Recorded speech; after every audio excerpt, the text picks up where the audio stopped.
Alright, hi everybody. So what I'm going to do is make a key for this water wheel free response question that I set up. The thing with this is, I didn't realize this until I looked at the actual key. I thought of about two ways. The College Board on their actual key has outlined four different methods about how you could go about solving this. So I'm going to read off the methods in this first video, and then I'll have you just kind of watch the video that most closely aligns with the one that you chose. I feel like I'm going to sneeze. Didn't.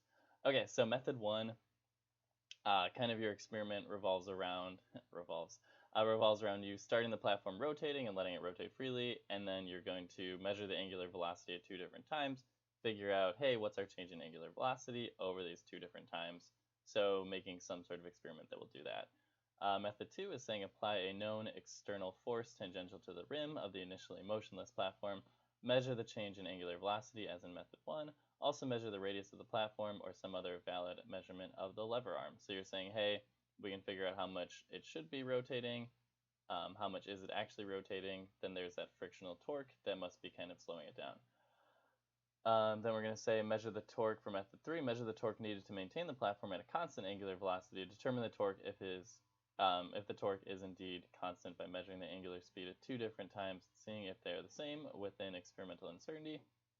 So finding like this equilibrium position where they will have an equal torque, equal and then differently signed torque, so you have no net angular acceleration. And then method 4, while the platform is freely rotating, measure the angular displacement over some time interval. So with that last one, just kind of angular displacement and then using all the other equations from there. So I'll make videos that are labeled method 1, 2, 3, 4, and just kind of watch the key for the one that most closely aligns with the one that you chose. All right, so I'll see you in one of those 4 videos.